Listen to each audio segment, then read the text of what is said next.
मैं दुल्हन बनी अपने कमरे में बैठी थी और टप टप मेरी आंखों से आंसू बह रहे थे। उस वक्त मेरी उम्र सिर्फ 14 साल की थी और मैं ये सोच रही थी कि इस उम्र में किसी की शादी होती है क्या। मैं अभी पढ़ना चाहती थी, लेकिन मेरी सौतेली माँ मेरी एक न सुनी। सच ही कहते हैं कि जब सौतेली माँ आ जाए तो बाप भी सौतेला हो जाता है। मेरे साथ भी कुछ ऐसा ही हुआ था। मेरी माँ के देहांत को अभी कुछ महीने ही गुजरे थे कि मेरे पापा ने दूसरी शादी कर ली। मेरी सौतेली माँ ने आते ही घर के सब कामों में मुझे लगा दिया। उसकी कोशिश थी कि मैं स्कूल की पढ़ाई हासिल न कर सकूं, लेकिन मैंने अपनी पढ़ाई नहीं छोड़ी थी। मेरी सगी माँ का ख्वाब था कि मैं बड़ी होकर डॉक्टर बनूं, और यही ख्वाब मैं अपनी आंखों में सजा कर परवान चढ़ी थी। मैं बहुत ही समझदार थी और पढ़ाई में बहुत अच्छी थी। मैंने अपनी माँ से कहा कि वो मेरा स्कूल न छुड़वाए, मैं घर का काम खुद कर लूंगी। और फिर यही हुआ था। सारे घर की जिम्मेदारी मुझ पर ही थी। मेरी सौतेली माँ किसी काम को हाथ नहीं लगाती थी, लेकिन जब देखा कि मेरा इसके बावजूद भी रिजल्ट बहुत अच्छा आया है तो उसके बाद बर्दाश्त नहीं होती थी। एक बार मेरे पापा से कहने लगी कि जल्द से जल्द अपनी बेटी का बोझ अपने सर से उतारें। कल को जब हमारे बच्चे होंगे तो हम उनकी जिम्मेदारियां संभालेंगे। ऐसा लगे सुना था कि मेरा दिल धड़कना भूल गया था। मैं अभी 8वीं क्लास में पढ़ती थी। मैंने सोचा कि बाबा से कह दूंगी मुझे शादी नहीं करनी है, मुझे डॉक्टर बनना है। एक बार मैं किचन में बर्तन धो रही थी, साथ ही साथ खाना भी बना रही थी, जब मेरी माँ बड़ी हैरानी से किचन में दाखिल हो गई। मुझे कहने लगी कि छोड़ो इन सब कामों को, जल्दी से एक अच्छे से कपड़े पहनकर तैयार हो जाओ। मैंने कहा कि कहाँ जाना है। कहीं पर तो कहने लगी कि मुझे ज़्यादा सवाल जवाब मत करो, बस वही करो जो मैं तुमसे कह रही हूँ। जल्दी से एक अच्छा से कपड़े पहनकर बाहर आओ, मुझे तुम्हें किसी से मिलवाना है। मैं अपने कमरे में चली गई। मेरे पास गिनती के चंद कपड़े थे, मैं उनमें से एक कपड़े पहन लिए और दुपट्टा सर पर रखकर बाहर आ गई। मेरी माँ ने मेरा हाथ पकड़ा और मुझे ड्राइंग रूम में ले गई। माँ वहाँ पर एक आदमी पहले से ही मौजूद था। उसकी उम्र तकरीबन मेरे पापा से भी बड़ी थी, लगभग 50 साल की थी। मैंने उन्हें सलाम किया और सोफे पर बैठ गई। माँ मेरे बराबर में बैठ गई। वो आदमी नजर गड़ा कर मुझे देख रहा था और ये बात मुझे मुसलसल बेचैन करने लगी थी। मेरी माँ उस आदमी के सामने मेरी तारीफ कर रही थी कि इतनी सी उम्र में मेरी बेटी सारे काम जानती है, लेकिन वो आदमी ये सब बातें अपने दिमाग से नहीं सुन रहा था। उसकी नजरें तो सिर्फ मुझ पर ही टिकी हुई थी, जो मेरे लिए बहुत उलझन लाकर खड़ी कर रही थी। न जाने उसकी नज़र में ऐसा क्या था कि मेरा दिल चाह रहा था कि मैं उठकर वहां से चली जाऊं। एक दो बार जब मैं उस आदमी की तरफ देखा तो वह बहुत तेज नजरों से मेरी तरफ देख रहा था। कुछ लोगों की नजर ऐसी होती है कि इंसान को कांपने पर मजबूर कर देती है। मैं भी इस तकलीफ से गुजर रही थी। उस आदमी की नजरों की तेजी किसी तेज धार की तरह मेरे वजूद को चीरती हुई महसूस हो रही थी। कुछ ऐसी ही नजरें सामने बैठा था। ये मैं नहीं जानती थी कि वह कौन था। मेरी माँ क्यों उसके सामने मेरी तारीफ कर रही थी, लेकिन जब मुझे हकीकत मालूम हुई तो मेरे होश उड़कर रह गए थे। वो आदमी अपने बेटे का रिश्ता मुझसे करना चाहता था। आधा घंटे मेरे लिए किसी दोजख से कम नहीं था और वो मुझे नजर गड़ा कर देखता ही रह गया। फिर मेरी माँ से कहने लगा कि इतनी उम्र में मैंने इतनी हसीन लड़की नहीं देखी है, मुझे ये रिश्ता कबूल है, मुझे शादी जल्द से जल्द करनी है। मेरी माँ कहने लगी कि आपको अपना वादा तो याद है ना। यह सुनकर वो मुस्कुराने लगा कि हाँ याद है, आप बेफिक्र हो जाएं, कहाँ है वो, आपको मिल जाएगा। यह सुनकर तो मेरी माँ बहुत ज़्यादा खुश हो गई थी। मैं ठहरने से दोनों की शक्ल देख रही थी। रात को जब पापा आए तो मैं उनके सामने रोने लगी। मैंने कहा कि बाबा मैं भी 8वीं क्लास में पढ़ती हूँ और अभी मैं 14 साल की हूँ। मेरी उम्र की किसी लड़की की अभी मंगनी भी नहीं हुई है, मैं क्यों शादी करूँ। मुझे पढ़ना है, मुझे डॉक्टर बनना है। लेकिन पापा की तो जैसे जुबान ही बंद हो गई थी। वो मेरी सौतेली माँ के सामने कुछ भी नहीं कहते थे। मैं अपनी सौतेली माँ के आगे हाथ जोड़ने लगी। मैंने कहा कि ऊपर वाले के वास्ते मेरी शादी मत करो, मैं घर के सारे काम करती हूँ, बस मेरी शादी ना करो। मैं पढ़ना चाहती हूँ, लेकिन ना तो वह मेरी सौतेली माँ है, मेरी सुनी थी, ना ही मेरे बाप ने 8 दिन बाद मुझे एक लाल रंग का जोड़ा दे दिया गया। माँ कहने लगी कि तैयार हो जाओ, थोड़ी देर बाद तुम्हारी शादी है। मेरा रो रो कर बुरा हाल था। मजबूरन मैंने वे कपड़े पहने।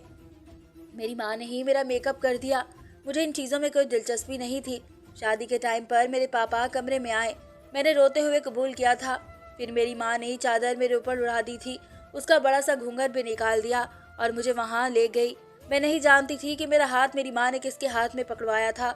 बस मेरा हाथ किसी के हाथ में था और मैं टूटे पत्ते की तरह बस चली जा रही थी। जहाँ मुझे लेकर जाया जा रहा था मेरा चेहरा घूंघट में था। मुझे एक गाड़ी में बैठा दिया गया था। उस वक्त गाड़ी में सिर्फ मेरे रोने की आवाज़ ही गूंज रही थी। फिर घर पहुंचकर एक नौकरानी ने मुझे कमरे में ले जाकर बिठाया, मेरी चादर भी उतार दी। मुझे देखकर कुछ हैरान हो गई।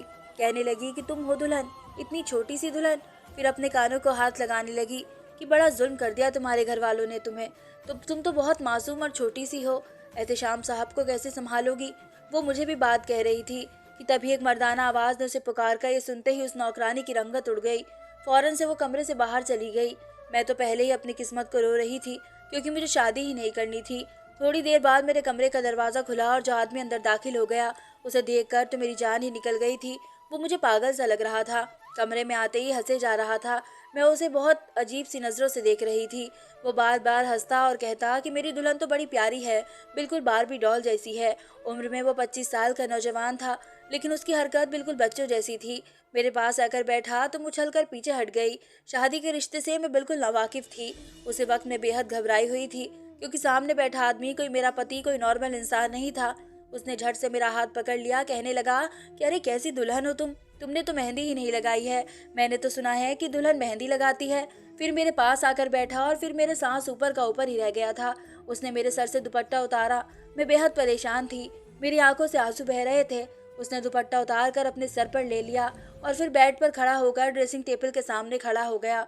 देखने में वो काफ़ी खुश है, अच्छा इंसान था। मुझसे कहने लगा कि देखो मैं कितना प्यारा लग रहा हूँ, तुमसे ज़्यादा खूबसूरत तो मैं हूँ। मैं तो उसकी हरकतों को देखकर ही डर की वजह से काँप रही थी। अभी वो यही बातें कर रहा था कि कमरे के दरवाजे पर कोई आया। उसने फटाफट वो दुपट्टा मेरी तरफ फेंक दिया और कमरे का दरवाज़ा खोल दिया। बाहर मेरा ससुर खड़ा था, उसके हाथ में दूध का गिलास था। वो मेरे कमरे में दाखिल हुआ, उसकी नज़र अभी भी मुझ पर थी। अपने बेटे से कहने लगा कि ये दूध का गिलास पी लो। ये सुनकर एहतशाम ने वो दूध का गिलास दिया और एक ही घूंट में सब कुछ पी गया। मेरा ससुर कहने लगा कि एहतशाम तुम्हें तुम्हारी बीवी कैसी लगी। वो हंसने लगा, कहने लगा कि ये वाली दुल्हन तो बहुत छोटी सी है, नन्ही मुन्नी सी है, अच्छी है बाबा। ये कहकर वह जम्बाइयाँ लेने लगा और कहने लगा कि पापा मुझे नींद आ रही है, मुझे सोना है। ससुर कहने लगा कि तो सो जाओ, जाकर अपने कमरे में जाओ। वो कहने लगा तो ये कमरा फिर किसका है। मेरा ससुर बहुत अजीब सी मुस्कुराहट चेहरे पर सजा कर कहने लगा कि ये तो इस दुल्हन का कमरा है, यहाँ सिर्फ दुल्हन ही रहेगी। एहतशाम फौरन से अपने बाप की बात मान ली थी और कमरे से बाहर निकल गया। मुझे लगा कि मेरा ससुर भी बाहर चला जाएगा, ये कमरा सिर्फ मेरा है। लेकिन जब मेरे ससुर ने कमरे का दरवाज़ा बंद किया और दरवाजे की कुंडी लगाई, तो मैं हैरत से सब देख रही थी। मैंने कहा कि अंकल आपने दरवाज़ा क्यों बंद किया है, आप इस कमरे में क्या कर रहे हैं। वो बड़ी मुस्कुराहट सजा कर कहने लगा कि मेरा पागल बेटा तुम्हारी ख्वाहिश पूरी नहीं कर सकता, उसका दिमाग छोटे बच्चे की तरह है। ये कहकर मेरे वह करीब आने लगे। मैं उस रिश्ते से वापस तो ना थी, लेकिन ये जानती थी कि शादी के बाद सिर्फ पति ही बीवी के पास आता है। मैंने कहा कि आप प्लीज़ मेरे कमरे से बाहर चले जाएं। वो कहने लगा कि मैं इतनी कम उम्र में किसी का ऐसा हुस्न नहीं देखा, मैं तो तुम्हें देखकर ही होश खो बैठा था। मत पूछो कि मैंने दिन कैसे गुजारे हैं। अपने ससुर के मुंह से ये बातें सुनकर मेरा दिमाग चकराने लगा। मैंने कहा कि आपको शर्म आनी चाहिए कि मैं आपकी बेटी जैसी हूँ। मेरी बात सुनकर वो हंसने लगा, कहने लगा कि कौन सी बेटी, मैं तो तुम्हें अपने दिल की रानी बना कर रखूँगा, बस दुनिया के सामने तुम मेरी बहू रहोगी। उस आदमी के सच सुनकर मुझे ऐसा लगा कि मैं भागकर कमरे से बाहर निकल जाऊं, अपनी इज्जत को बचाऊं, क्योंकि जिस तरीके की बात वो मुझसे कर रहा था, वो रिश्तों की अहमियत खो चुका था। फौरन से मैं बेड से उठ चुकी थी और खड़ी हो गई, तेजी से बाहर की तरफ जाने लगी। फौरन से किसी ने मेरे हाथों को पकड़ा था। मेरा ससुर मुझे अपनी गिरफ्त में लेने की कोशिश करने लगा। मैं कमजोर होते हुए भी वहां से भागने की कोशिश करने लगी, उसके हाथों पर मुक्के मारने लगी, अपने आप को छुड़वाने लगी, कहने लगी कि मुझे छोड़ो, मुझे जाने दो। उस आदमी ने मुझे दोनों हाथों से पकड़कर पूरे तरीके से हिला दिया था और फिर मुझे बेड पर जोर से पटका था। फिर गुस्से से फंकारते हुए बोला कि शोर मचाने की कोशिश की तो तुम्हारा गला दबा दूंगा। मैं कम उम्र थी इसलिए सब सह गई थी। हैवानियत जो रात को मेरे साथ बढ़ती गई थी। सुबह की रोशनी होने से पहले वो आदमी उस कमरे से जा चुका था। मेरा दिल चाहा कि मैं खुद को ख़त्म कर लूं या फिर अपने बाप के घर जाकर उसे अपना हाल दिखाऊं और पूछूं कि मेरा क्या कसूर था कि मुझे उस जानवर जैसा आदमी के हवाले कर दिया गया। मैं उस आदमी को इंसान नहीं कह सकती थी। जो कुछ उस आदमी ने मेरे साथ किया वह कोई इंसान नहीं कर सकता था। जानवरों में ही बिना रिश्ते को देखकर ही हवस पूरी की जाती है। उसने भी रात को ऐसा ही किया था। रात को उसने मेरे ये राज भी मेरे साथ खोल दिया था कि मेरी सौतेली माँ ने उसे 5 लाख रुपए लिए हैं। क्या वे मुझे कभी पूछने भी नहीं आएंगे। सुबह के वक्त 9 बजे नौकरानी मेरे कमरे में आई। मेरी बिगड़ी हालत देखकर उसने आंखें झुका ली। मेरे चेहरे पर गर्दन पर खरोचों के निशान थे। एक ही रात में जो हैवानियत मेरे साथ की गई थी, उसने मेरी जान को दिल दहला दी थी। मैं वो नौकरानी मेरे लिए नाश्ता लेकर आई थी। उसने मेरे सामने नाश्ते की ट्रे रखी और मुझे अपने साथ लगाकर कहने लगी कि मुझे तो पता था कि वह लड़का पागल है, ऐसा ही होगा। मैं पूरी रात तुम्हारे बारे में सोचती रही, कितनी मासूम सी हो तुम ना। जाने तुम्हारे माँ बाप ने क्या सोचकर तुम्हें पागल के हवाले कर दिया। यह सुनकर तो मेरे आंसू और भी ज्यादा तेजी से बहने लगे थे। मैं फूट फूट कर उसके गले लग कर रो रही थी। उसने मुझे अपने आगोश में भर लिया। कहने लगी कि मैं बेशक गरीब हूँ, कि मैं घर पर काम करती हूँ और मेरी भी तुम्हारी जैसी बेटी है, मेरी जैसी मर्जी हालत है, लेकिन मैं अपनी बेटी के साथ कभी भी ऐसा जुल्म नहीं कर सकती हूँ। तुम्हारी माँ ने तुम्हारे साथ ऐसा क्यों किया? मैंने रोते हुए कहा कि मेरी सौतेली माँ है, इसलिए उसने मेरे साथ ये किया है। यह सुनकर वो अफसोस करने लगी। कहने लगी कि तुम कैसे गुजरोगी इसके साथ जिंदगी, और मैं उसे क्या बताती कि उसने तो मुझे छुआ ही तक नहीं था। मेरी मासूमियत के साथ खेलने वाला तो मेरा ससुर था। नौकरानी ने मुझे नाश्ता अपने हाथों से खिलाया था, एक शादी से कपड़े अलमारी से निकाले और मुझे कहने लगी कि नहाकर इसे बदलो। फिर मेरे गले पर, चेहरे पर लगी खरोचों पर उसने दवा भी लगा दी। मेरे लिए उस घर में सिर्फ वही एक मुझे अपनी हमदर्द नजर आई थी। मुझे कमरे से बाहर लेकर आई और एहतशाम सारे खिलौने रखकर खेलने में मसरूफ था। मेरा ससुर टेबल पर बैठकर नाश्ता कर रहा था। मेरी नज़र जब उस पर पड़ी तो मेरा दिल तारा की तरह गरम गरम चाय का कप उसके मुंह पर फेंक दूं। मुझे देखकर उस आदमी ने मुस्कुराहट अपने चेहरे पर लाई थी, जैसे मेरा मजाक उड़ा रहा हो। मुझे देखकर एहतशाम फौरन से खड़ा हुआ और तालियां बजाने लगा। कहने लगा कि मेरी बीवी आ गई, मेरी बीवी आ गई, इधर आओ मेरे साथ खिलौनों के साथ खेलो। मैं तुम्हें खेलता हूँ कि मेरे पास कितने प्यारे प्यारे खिलौने हैं। वो मेरे पास आया और मेरा हाथ पकड़ा और अपने खिलौने के पास लेकर गया। उसके पास बहुत ही सारे खिलौने थे। मुझे कुछ खिलौने दिखाने लगा। मेरा ससुर नौकरानी से कहने लगा कि कुछ भी अच्छा खाने को बना देना, भाई हमारे घर में बहू आई है, अब जो कुछ भी बनेगा उसकी की मर्जी से बनेगा। ये मैं काम पर जा रहा हूँ, रात को खाऊंगा। ये कहकर वह हंसता हुआ बाहर चला गया। उसके मुंह से बहू सुनकर मेरा सर दर्द से फट रहा था और उसे इस बहू का मतलब तक नहीं पता था। उस आदमी को ऊपर वाले ने कैसा रिश्ता बनाया था कि ससुर दूसरा बाप होता है। उसने तो इस रिश्ते की धज्जियां उड़ा कर रख दी थी। नौकरानी ने एहतशाम से कहा कि तुम्हारी दुल्हन तुम्हारे साथ नहीं खेलेगी, तुम बहुत गंदे बच्चे हो, तुमने अपनी छोटी सी मासूम दुल्हन को क्यों मारा? नौकरानी की बात पर वो बहुत मासूम बनकर नौकरानी को देखने लगा। फिर बोला कि तुम झूठी हो, मक्कार औरत, मैं तो दुल्हन को कुछ भी नहीं कहा। नौकरानी कहने लगी, देखो उसका चेहरा, गर्दन, उसके हाथ, ऐसा किसने किया है? ये उसने मेरे गले और हाथ को देखा, मेरे चेहरे को देखा और फिर मुझे बाजू से पकड़कर अपने कमरे में ले गया। कहने लगा, दुल्हन मुझे अच्छे तरीके से याद है, मैं तो अपने कमरे में आ गया था। तुम्हें किसने मारा है मुझे बताओ, मैं उसको छोड़ूंगा नहीं। उस वक्त एहतशाम वहां से गुस्से में लाल लग रहा था, जैसे कि छोटा बच्चा गुस्से में हो। मैं नहीं जानती क्यों और कैसे, लेकिन मैं उसके सामने रोने लगी। ये देखकर वो बिल्कुल हैरान परेशान हो गया, अपने हाथों से मेरे आंसू साफ करने लगा। उसने मुझे अपने साथ बिठा लिया। कहने लगा कि रोना मत, तुम रोती हो तो मुझे भी रोना आता है। मैं उसे गौर से देखने लगी। वो पागल होकर भी अपने अंदर इंसानियत रखता था, दिल में नरमाई रखता था। मैंने कहा कि रात को एक जंगली कुत्ता मेरे कमरे में आ गया था, उसने मेरे ऊपर हमला कर दिया, इसी वजह से मुझे जख्म लग गए हैं। फिर मैंने कहा कि तुम रात को मेरे कमरे में ही सोया करो, कि ताकि कोई कुत्ता मुझे जख्मी ना कर सके। मैं 14 साल की थी, लेकिन एक रात ने मुझे अपनी उम्र से बहुत बड़ा कर दिया था। जो अजियत मैंने झेली थी वो मैं नहीं चाहती थी कि मुझे दोबारा मिले। वो मेरी बात को मान गया। रात को मेरे ससुर ने जब उससे कहा कि तुम इस कमरे से बाहर जाओ, तो उसने मना कर दिया। कहने लगा कि नहीं बाबा, दुल्हन के कमरे में मैं ही रहूंगा। मैं रात को दुल्हन को किसी पागल कुत्ते ने जख्मी कर दिया था। वो तो मेरी छोटी सी दुल्हन है, वो तो इस कुत्ते का मुकाबला नहीं कर सकती है। मैं उस कुत्ते को छोड़ूंगा नहीं। बड़े गुस्से से वो कह रहा था। यह सुनकर मेरे ससुर की आंखें गुस्से से लाल हो गई थी। उसने मुझे बहुत बुरी नज़र से मेरी तरफ देखा था। मैं डर की वजह से बिल्कुल एहतशाम के साथ पीछे दिपक गई थी। मेरे ससुर ने आज एहतशाम से कहा कि दूध पियो और अपने कमरे में जाकर सो जाओ। मेरे ससुर का लहजा बहुत गुस्से वाला था। मैंने एहतशाम से कहा कि तुम कहीं पर मत जाओ, मेरे साथ ही रहो। वो कहने लगा कि बाबा, मैं उसको छोड़कर कहीं पर नहीं जाऊंगा, वो कुत्ता फिर उसको जख्मी करेगा। अपने लिए कुत्ते का शब्द सुनकर शायद मेरे ससुर से बर्दाश्त नहीं हो रहा था।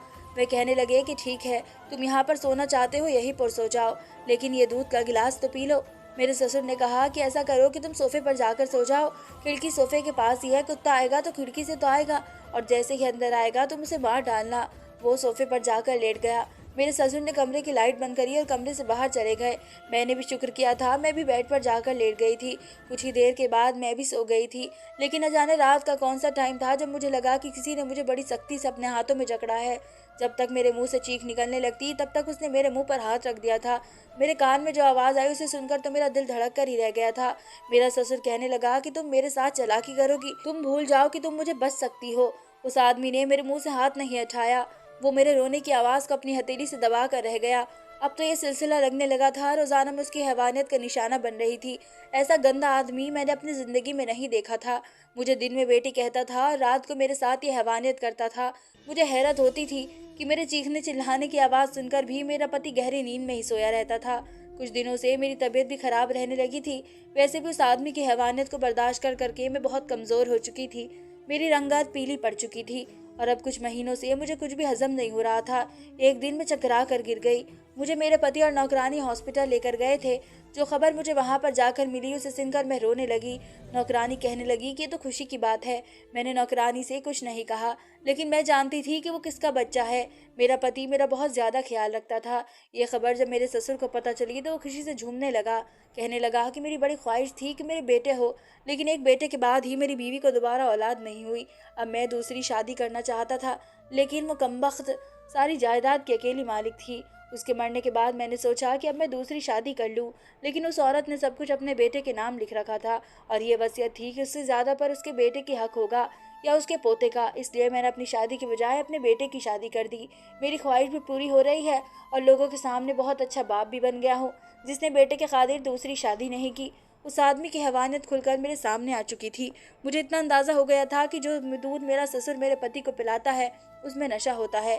जब एक रात मेरे ससुर ने मेरे पति को वो दूध का गिलास दिया तो तभी उसके मोबाइल पर फ़ोन आ गया और वो बाहर चला गया, तो मैंने दूध का गिलास पकड़कर गिरा दिया। मेरा पति कहने लगा कि तुमने क्या किया, दूध क्यों गिरा दिया। मैंने कहा कि आप ये मत पियो, इससे आपको तुम्हें नींद आती है और जब तुम सो जाते हो तो पागल कुत्ता मेरे पास आता है, मुझे मारता है। वो कहने लगा अच्छा ठीक है, मैं दूध नहीं पीऊँगा। मैंने कहा कि इस बात को तुम अपने पापा से मत कहना, वो झूठ समझते हैं। उन्हें मत बताना कि मैं तुम्हें दूध पीने से रोकती हूँ। वो कहने लगा ठीक है, मैं नहीं बताऊँगा। उस रात जब मेरा पति सोफे पर सोया तो कमरे में अंधेरा था। जब मेरे ससुर ने मेरे साथ गंदी हरकतें शुरू की तो मैं चिल्लाना शुरू कर दी। मैंने कहा कि कुत्ता मुझे मार रहा है, मुझे बचा लो। यह सुनकर मेरा ससुर हंसने लगा, कहने लगा कि वह कहाँ उठेगा, चिल्लाओ जितना तुम चिल्ला सकती हो। अभी वो कह ही रहा था कि ऐसे सामने ससुर पर हमला कर दिया। उसने मेरे ससुर को मारना शुरू कर दिया।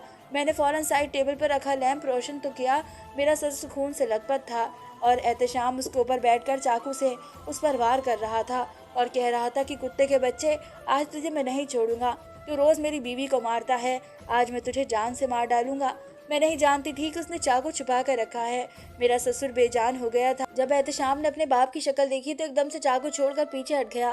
कहने लगा कि क्या हुआ, ये तो मेरा बाप है। मैं रोने लगी। मैंने कहा कि इसी ने मेरे साथ जुल्म किया है, यही मेरे साथ मारपीट करता है। पहले कहा कि बाप किसी को मत बता रहे कि आपने आप बाप को मारा है। वैसे ही वो बहुत ज़्यादा डरा हुआ था। वो मेरी बात मान गया। सुबह उठकर मैंने शोर मचा दिया कि रात को चोर आए थे। मेरे ससुर मेरे कमरे में आए तो चोरों ने उन पर हमला कर दिया और उसी ने मेरे ससुर का कत्ल कर दिया। थोड़ी बहुत पुलिस ने तफ्तीश की और मामला शांत हो गया। मैं अपने पति के साथ बहुत ज़्यादा खुश थी। मैंने उसका बहुत अच्छी जगह से इलाज भी करवाया था और वो काफ़ी हद तक ठीक भी हो गया था। मैंने अपना अबॉर्शन करवा दिया था और इस गुनाह को अपने वजूद से नोच कर फेंक दिया था, जिसमें मैं बिल्कुल भी कसूरवार ना थी। मैंने अपनी पढ़ाई का सिलसिला भी शुरू कर दिया क्योंकि मुझे डॉक्टर भी बनना था। धन्यवाद दोस्तों।